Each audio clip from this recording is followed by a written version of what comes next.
Hello guys, ఇది day 2 in Tirumala. మీరు last video చూసారు కదా. సో ఆ రోజు నైటే మాకు దర్శనం అయితే అయిపోయింది. ఒకవేళ మీరు లాస్ట్ వీడియో చూడకపోతే డిస్క్రిప్షన్లో లింక్ పెడతాను, వెంటనే చూసేయండి. ఆ వీడియోలో మనం నరక మార్గంలో అలిపిరి నుండి తిరుమలకి అయితే వచ్చాము. వీడియో అయితే చాలా బాగుంది. మీరు ఆ వీడియో చూస్తే స్వయంగా మీరే తిరుమల వచ్చిన ఫీలింగ్ వస్తుంది. సో తప్పకుండా చూడండి. ఈ వీడియోలో మనం కవర్ చేసేది తిరుమల టెంపుల్, సర్వదర్శనం టోకెన్స్ గురించి, అండ్ అలాగే టెంపుల్ హిస్టరీ, ఇంకా వెంగమాంబ అన్నప్రసాద కేంద్రం. ప్రెసెంట్ అయితే మనం టెంపుల్ కి వెళ్లే దారిలో సప్తగిరి రెస్ట్ హౌస్ బోర్డు ఉంటుంది. అక్కడ దానికి ఎగ్జాక్ట్ లెఫ్ట్ సైడ్ లో ఈ వెంకటేశ్వర స్వామి విగ్రహం అయితే ఉంటుంది. ఈ ప్లేస్ చాలా మంది చూసే ఉంటారు. ఇన్స్టా రీల్స్ లో కానీ లేదా వాట్సాప్ స్టేటస్ లో ఎవరైనా వెళ్తే పెట్టడం.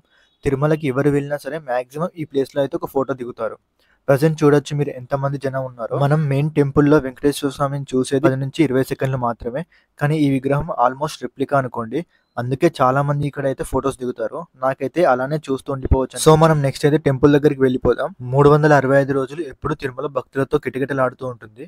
రోజుకు సుమారుగా 50 నుండి 60 వేల మంది భక్తులు ఈ స్వామివారిని దర్శించుకుంటారు. ఎక్కడెక్కడి నుండో చాలా మంది భక్తులు వస్తారు. ఇక సమ్మర్ హాలిడేస్ లో లేదా లాంగ్ వీకెండ్స్ ఇంకా ఫెస్టివల్స్ వచ్చినప్పుడు ఈ కౌంట్ అయితే డబుల్ అవుతుంది. అసలు మనం తిరుమలకి రాగానే ఒక ట్రాన్స్ లోకి వెళ్ళిపోతాం. చాలా ప్రశాంతంగా ఉంటుంది ఇక్కడ.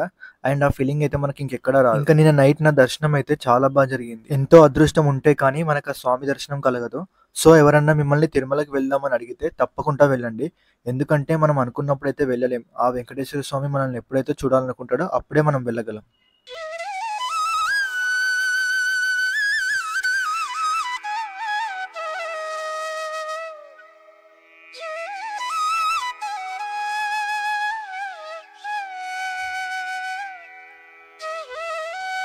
మనం టెంపుల్ దగ్గరకు రాగానే ఇక్కడ ఎగ్జాక్ట్ టెంపుల్ కి ఆపోజిట్ లో దీపాలను వెలిగించి కొబ్బరికాయలు కొడతారు.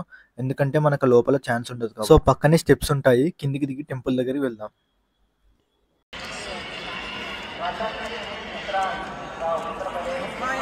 స్టెప్స్ దిగిన వెంటనే మనకి లెఫ్ట్ సైడ్ లో అయితే టీటీడీ కళావేదిక కనిపిస్తుంది. ఇక్కడ ఈవెంట్స్ ఏదైనా ప్రోగ్రామ్ ఉంటే ఇక్కడే కండక్ట్ చేస్తారు. బ్రహ్మోత్సవాలు అప్పుడైతే చాలా బాగుంటుంది ఇక్కడ. ఈ స్టేజ్ అయితే చాలా బాగా డెకరేట్ చేశారు. మధ్యలో వెంకటేశ్వర స్వామి విగ్రహం, చుట్టూ మిగతా విగ్రహాలు ఉన్నాయి. ఇంకా నెక్స్ట్ మేము మాతృశ్రీ తరిగొండ వెంగమాంబ అన్నప్రసాదన కేంద్రం దగ్గరికి అయితే వెళ్ళాం. చాలా మంది ఉన్నారు.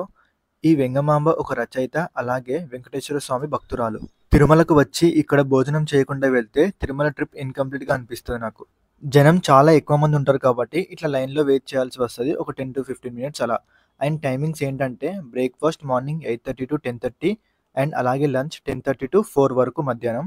అండ్ మధ్యలో ఒక గంట బ్రేక్.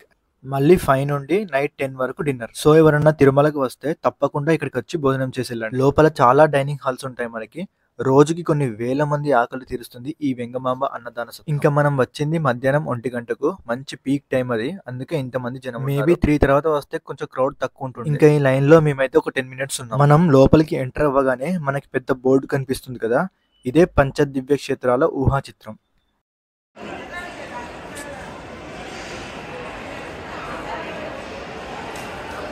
ఇక్కడ పెయింటింగ్ గురించి అయితే ఉంది. వెంకన్న సన్నిధిలో శేషాచల శిఖరాల్లో వెలసి ఉన్న ఈ పంచ దివ్య క్షేత్రాలు ఏమున్నాయంటే శ్రీశైలం, త్రిపురాంతకం, మహానంది, అహోబిలం, తిరుమల. ఇంకా ఆ బోర్డు పక్కనే మనకైతే మాతృశ్రీ తరిగొండ వెంగమాంబ గారి విగ్రహం అయితే ఉంది. ఇంకా మేమైతే హాల్ లోపలికి వచ్చేసాం.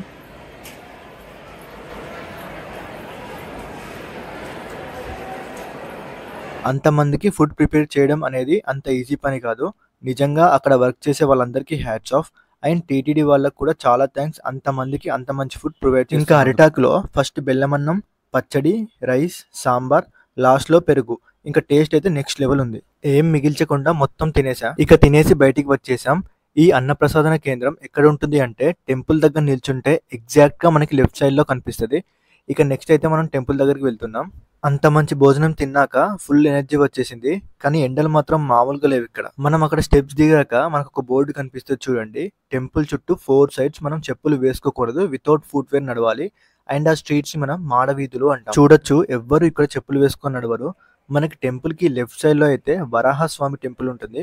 ఫస్ట్ ఇక్కడ దర్శనం చేసుకుని నెక్స్ట్ వెంకటేశ్వర స్వామి దర్శనానికి. ఇంకా next Tirumala temple history and Venkateswara Swamy గురించి చెప్పాలంటే పురాణాల ప్రకారం కలియుగ కాలంలో బ్రహ్మ, విష్ణు, శివుడు వీరిలో ఎవరు గొప్ప అని తెలుసుకోవడానికి నారదుడు ఋషులను యజ్ఞం చేయమని సలహా ఇచ్చాడు. అప్పుడు ఆ ఋషులందరూ కలిసి సప్త ఋషులలో ఒకడైన భృగు మహర్షిని త్రిమూర్తులను పరీక్షించడానికి పంపుతారు. అప్పుడు బ్రహ్మదేవుని దగ్గరకు వెళ్తే అక్కడ బ్రహ్మదేవుడు కూడా పనిలో నిమగ్నమై ఆ భృగు మహర్షి వచ్చిన సంగతి గమనించడు. ఆ తర్వాత శివుడి దగ్గరికి వెళ్తే ఆ సమయంలో శివుడు పార్వతితో ధ్యానంలో ఉంటాడు. అప్పుడు మహర్షికి కోపం వచ్చి శివుడిని నీవెప్పుడు లింగ రూపంలోనే పూజించబడతావని శపిస్తాడు. చివరిగా త్రిమూర్తులలో ఒకడైన విష్ణువు దగ్గరికి వెళ్తారు. అప్పుడు విష్ణువు పాదాలు భృగు మహర్షి వైపు ఉంటాయి. అప్పుడు భృగు మహర్షి కోపంలో విష్ణువు ఛాతిపై తంతాడు.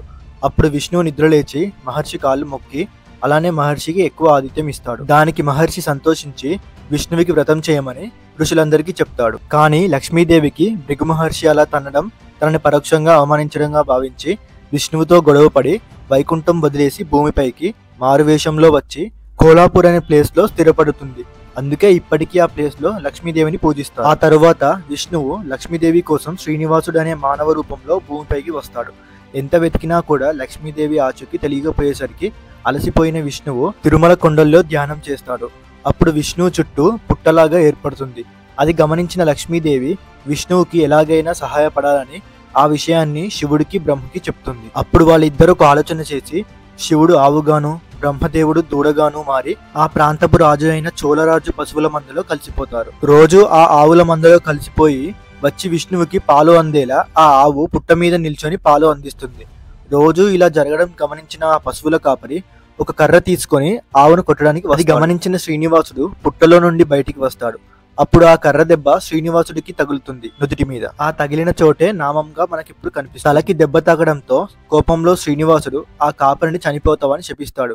అప్పుడు ఆ కాపరి చనిపోతాడు. ఆ వార్త తెలిసిన ఆ ప్రాంత రాజు అక్కడికి వచ్చి చూడగా ఆ ఆవులు శ్రీనివాసుడికి పాలు ఇవ్వడం గమనించి మారువేషంలో ఉన్నది విష్ణువు అని తెలియక ఆ ఆవును చంపాలని తన విల్లుని ఎక్కుపెడతాడు. అప్పుడు విష్ణువు ఆ విల్లుని ఆపుతాడు.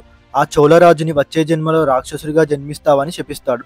దాంతో ఆ చోళరాజు విష్ణు కాళ్ళ మీద పడి తన తప్పుని క్షమించమని ప్రాధేయపడతాడు. అప్పుడు తన తప్పు తెలుసుకున్నందుకు ఆ చోళరాజుని క్షమించి వచ్చే జన్మలో నీ కూతుర్ని పెళ్లి చేసుకుని శాపం నుండి విముక్తి పొందిన ఆ రాజు ఆకాశరాజుగా పునర్జన్మ తీసుకొని తన సంతానం కోసం యజ్ఞం చేయగా బంగారు కమలంలో ఆడపిల్ల దొరుకుతుంది. ఆమెకు పద్మావతి అని పేరు పెట్టి పెంచుతాడు. ఇంకా దాని తర్వాత శ్రీనివాసుడు ఒకసారి ఆశ్రమానికి వెళ్ళినప్పుడు ఒక దెబ్బ తాకడం వలన తలపైన జుట్టుపోయి ఒక మచ్చలా ఏర్పడుతుంది. ఆ మచ్చను నీలా అనే ఒక యువరాన్ని చూసి ఆ మచ్చ ఉన్న ప్లేస్ లో జుట్టుని కలుపుతుంది. దానికి శ్రీనివాసుడు మెచ్చి ఆమెను దేవతగా మార్చి తన భక్తులు ఇక నుండి నీకు జుట్టు సమర్పిస్తాడని ఆమెకు చెప్తాడు. అందుకే తిరుపతిలో తలనీలాలు సమర్పిస్తాడు. ఇంకా భూమిపైన కాలం గడుపుతున్న శ్రీనివాసుడు ఒకరోజు అడవికి వెళ్ళినప్పుడు అక్కడ పద్మావతిని చూస్తాడు, ఆకాశరాజు కూతుర్ని. అప్పుడు వాళ్ళిద్దరూ ప్రేమించుకుంటారు. వారి పెళ్లికి ఆకాశరాజు అంగీకరించి పద్మావతి రాజు కుమార్తె కాబట్టి ఆమె దగ్గర పెళ్లికి కావాల్సిన ధనం ఉంటుంది. కానీ శ్రీనివాసుడి దగ్గర ఏముండవు. అప్పుడు సంపదల దేవుడైన కుబేరుణ్ణి ప్రార్థిస్తాడు. అప్పుడు ఆ ప్రార్థనలకు మెచ్చి కుబేరుడు శ్రీనివాసుడికి డబ్బులు నగలు అప్పుగా ఇస్తాడు. అవి తీసుకున్న శ్రీనివాసుడు ఇప్పటి నుండి తనకు తన భక్తులు ఇచ్చే కానుకల ద్వారా నీ అప్పు తీరుస్తానని చెప్తాడు. కుబేరుడు దానికి అంగీకరిస్తాడు. ఆ తరువాత శ్రీనివాసుడికి పద్మావతికి దేవదేవుల సమక్షంలో ఘనంగా పెళ్లి తర్వాత తిరిగి తిరుమల కొండకు వచ్చి అక్కడ చాలా సంవత్సరాలు కలిసి జీవిస్తారు. ఆ తర్వాత వీళ్ళిద్దరికి పెళ్లి జరిగిన విషయం లక్ష్మీదేవికి నారద మహర్షి ద్వారా తెలుస్తుంది. అప్పుడు లక్ష్మీదేవి శ్రీనివాసుడిని ప్రశ్నించడానికి తిరుమల కొండకు వస్తుంది. అప్పుడు శ్రీనివాసుడికి లక్ష్మీదేవికి పద్మావతి అమ్మవారికి ముగ్గురికి గొడవ జరుగుతుంది. అప్పుడు శ్రీనివాసుడు రాయిలాగా మారిపోతాడు. అది చూసి తన భర్తతోనే ఎప్పుడూ ఉండాలని లక్ష్మీదేవి పద్మావతి అమ్మవారు కూడా రాతి దేవతల్లాగా మారిపోతారు. లక్ష్మీదేవి శ్రీనివాసుడి ఛాతి మీద ఎడమవైపు, పద్మావతి అమ్మవారు శ్రీనివాసుడి ఛాతి మీద కుడివైపు. ఇలా విష్ణువు ఆయన భార్యలు ఇలా తిరుమల కొండల్లో విగ్రహాల్లాగా మారి కొలువై ఉన్నారని పురాణాలు తెలుపుతున్నాయి. ఇంకా తర్వాత మొట్టమొదటిసారిగా అర్చకుడు గోపీనాథ్ దీక్షితులు ఈ విగ్రహాలను కనుగొని ప్రస్తుతం గుడి ఉన్న ప్లేస్ లో ప్రతిష్ఠించి పూజించినట్టుగా తెలుస్తుంది. ఇంకా ఈ ఆలయాన్ని ఆకాశరాజు సోదరుడు తొండమాన్ చక్రవర్తి నిర్మించాడని కొందరు చెప్తున్నారు. ఈ తిరుమల క్షేత్రం ఏర్పడి 1500 సంవత్సరాలు అయిందని చరిత్ర చెప్తుంది. ఇంకా తర్వాత ఒక్కో తరం రాజులు ఈ ఆలయాన్ని డెవలప్ చేస్తూ మరింత అద్భుతంగా నిర్మిస్తూ వచ్చారు. అందుకే మనకు ఎంతో వైభవంగా ఈ తిరుమల దేవస్థానం మన ముందు. ఎంతో మంది రాజుల నుండి ఇప్పుడున్న రాజకీయ నాయకులు, ఎంతో మంది సెలబ్రిటీస్ స్వామివారికి పూజలు చేసి ఆలయానికి ఆభరణాలని అలాగే విలువైన వస్తువులను సమర్పించేవారు. 19th సెంచరీలో కొండ మీద టెంపుల్ ఒక్కటే ఉండేది. టెంపుల్ దగ్గరలో కొన్ని ఇళ్లు మాత్రమే ఉండేవి. కోతులు, అడవి పందులు, ఇతర జంతువులు చాలా ఉండేవి కొండపైన. అందుకే స్వామివారిని దర్శించుకోవడం వెళ్లే భక్తులు అప్పట్లో గుంపులుగా డప్పులు వాయి గోవింద నామస్వరాలు చేస్తూ వెళ్లేవాళ్ళు. ఆ తర్వాత 1870లో ప్రభుత్వం యాత్రికుల కోసం మెట్లను నిర్మించింది. 1933లో టీటీడీ బోర్డు ఏర్పడి అప్పుడు ఆ మెట్ల మార్గాన్ని మరింత అభివృద్ధి చేశారు. 1980లో మెట్ల మార్గంలో పైన షెడ్స్ అవి వేసి లైట్ ఫెసిలిటీస్ అవి ప్రొవైడ్ చేశారు. ఇంకా శ్రీవారి పూజకు సంబంధించిన పాలు, పూలు, నెయ్యి ఇవన్నీ తిరుపతికి దగ్గరలో ఉన్న ఒక విలేజ్ నుండి డైలీ తెప్పిస్తారు. శ్రీవారి విగ్రహం వెనకాల ఎప్పుడూ సముద్రఘోష వినిపిస్తుందని అక్కడ పూజారులు తెలిపారంట. అలా శ్రీవారిని తాకే అదృష్టం ఓన్లీ అక్కడ ఉన్న ప్రధాన అర్చకులకే సొంతం. ఇంకా శ్రీవారి ముందు ఎప్పుడూ దీపాలు వెలుగుతూనే ఉంటాయి. శ్రీవారి విగ్రహం ఎప్పుడూ వెచ్చగానే ఉంటుందంట. కలియుగ కాలంలో కష్టాల నుండి మానవాళిని రక్షించడానికి ఆ భగవంతుడు విష్ణువే ఇక్కడ వెలిశాడని భక్తుల విశ్వాసం. అందువల్లే ఈ ప్రదేశాన్ని కలియుగ వైకుంఠం అంటారు. శ్రీనివాసుడిని ఇతర పేర్లతో కూడా పిలుస్తారు. బాలాజీ, గోవిందుడు, వెంకటేశ్వరుడు. ఇంకా నెక్స్ట్ ఇక్కడ సహస్ర దీపాలంకరణ సేవ జరుగుతుంది. చాలా లక్కీ మనం ఈ సేవని డైరెక్ట్ గా చూస్తున్నాం. 1000 దీపాలు ఉంటాయి. అక్కడ స్వామివారిని ఉయ్యాలలో ఊపుతారు. ఇంకా ఆ సేవ అయిపోయేసరికి ఈవినింగ్ అయింది. చాలా క్రౌడ్ ఉన్నారు టెంపుల్ దగ్గర. ఈవినింగ్ టైంలో అయితే టెంపుల్ దగ్గర అట్మాస్ఫియర్ నెక్స్ట్ లెవెల్లో, ఎందుకంటే మార్నింగ్ ఇక్కడ చాలా వేడిగా ఉంటుంది. అస్సలు తట్టుకోలేము ఆ వేడి. ఇంకా కాసేపు అలా టెంపుల్ దగ్గర టైం స్పెండ్ చేసి నెక్స్ట్ లడ్డు తీసుకుందామని వెళ్ళినాం. దర్శనం అయిపోయాక బయటికి వచ్చేటప్పుడు లెఫ్ట్ సైడ్ వెళ్ళాలి లడ్డు కౌంటర్ కోసం. నార్మల్ గా 300 rupees ticket or by steps వస్తే మనకి SSD టోకెన్స్ ఇస్తారు కదా, వాటి మీద ఒక లడ్డు ఇస్తారు. అక్కడ చాలా కౌంటర్స్ ఉంటాయి. ఒక్కో లడ్డు 50 రూపీస్, పెద్ద లడ్డు అయితే మేబీ 200 అనుకుంటా. లడ్డు కావాలంటే మాత్రం SSD టోకెన్ ఆర్ దర్శనం టికెట్ అయితే కంపల్సరీ ఉండాలి, రెండిట్లో ఏదో. ఇంకా లడ్డు తీసుకుని బయటికి అయితే వచ్చేసాం. ఇంకా ఎలాగో డిన్నర్ టైం అయింది కాబట్టి మేమైతే మళ్ళీ వెంగమాంబ అన్నప్రసాదం దగ్గర అక్కడే డిన్నర్ చేసి మా లాకర్ దగ్గరికి వెళ్ళి రెస్ట్ తీసుకున్నాం. ఇంకా 300 రూపీస్ టికెట్స్ ఉంటాయి కదా, అవి అయితే 3 months ముందే ఓపెన్ అవుతాయి కాబట్టి మనం అప్పుడు బుక్ చేసుకోవాలి. ఇన్ కేస్ అవి బుక్ చేసుకోలేదంటే మనకి తిరుమలలో SSD టోకెన్స్ ఇస్తారు. వాటిని స్లాటెడ్ సర్వదర్శనం టోకెన్స్ అంటారు. ఆ SSD టోకెన్స్ ఏ ప్లేసెస్ లో ఇస్తారంటే శ్రీనివాసం కాంప్లెక్స్, ఇది బస్ స్టాండ్ దగ్గర ఉంటుంది. అండ్ నెక్స్ట్ విష్ణువాసం కాంప్లెక్స్, ఇది exact opposite Tirupati railway station బయట ఉంటుంది. అండ్ ఇంకొకటి భూదేవి కాంప్లెక్స్, ఇది అయితే మన అలిపిరి స్టెప్స్ దగ్గర ఉంటుంది. ఇంకా ఆ టోకెన్స్ అయితే లిమిటెడ్ ఉంటాయి. మేబీ 10 to 15,000 టోకెన్స్ ఉంటాయి పర్ డే కి. సో ముందు వెళ్తే SSD కౌంటర్స్ అయితే నేను చెప్పిన ప్లేసెస్ లో ఉంటాయి. ఇంతకు ముందు అయితే ఏ రోజు టోకెన్స్ ఆ రోజు ఇచ్చేవారు, నైట్ 2 నుండి. కానీ ఈసారి టైమింగ్స్ చేంజ్ అయ్యాయంట. తర్వాత రోజువి ఆ ముందు రోజు నైట్ 9 o'clock ఇస్తున్నారు ఆ కౌంటర్స్ లో. శ్రీవారి మెట్ల మార్గాన వెళ్లే వాళ్ళకి 50th స్టెప్ దగ్గర అయితే మనకి దివ్య దర్శనం టోకెన్స్ ఇస్తారంట. మార్నింగ్ 6 దర్శనానికి అయితే వితౌట్ టోకెన్స్ కూడా వెళ్ళొచ్చు, కానీ అది చాలా టైం పట్టుద్ది. నెక్స్ట్ డే అయితే లాకర్ చెక్అవుట్ చేస్తున్నాం నెక్స్ట్ డెస్టినేషన్ కి వెళ్ళడానికి.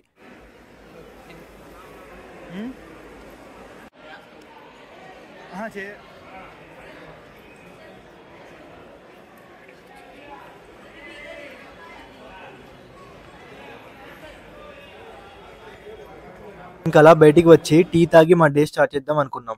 ఇంకా మాధవ నిలయం ముందే ఉన్న టీ స్టాల్ దగ్గర టీ తాగేసి ఎగ్జాక్ట్ ఆపోజిట్ లో తిరుమల బస్ స్టాండ్ ఉంటుంది, అక్కడికి వెళ్ళిపోయాం. సో ఇక్కడే మీకు అర్థమైపోయి ఉంటుంది మేము ఎక్కడికి వెళ్తున్నామని. సో మన నెక్స్ట్ డెస్టినేషన్ వచ్చేసి తిరువన్నమలై, అదే అండి మన అరుణాచలం. సో మన ఛానల్లో నెక్స్ట్ అయితే అరుణాచలం వీడియోస్ వస్తాయి. సో అరుణాచలంకి ఎలా వెళ్ళాలి, ఎంత టైం పడుతుంది తిరుపతి నుండి, అలాగే rooms and accommodation, bus ticket price ఎంత, అండ్ అలాగే టోటల్ బడ్జెట్ ఎంత అనేది నెక్స్ట్ వీడియోలో వస్తాయి. సో మిస్ అవ్వకుండా చూడండి. వీడియో చూసిన వాళ్ళైతే తప్పకుండా లైక్ చేయండి, మీకు వీలైనంత వరకు ఈ వీడియో షేర్ చేయండి మీకు తెలిసిన వాళ్ళతో.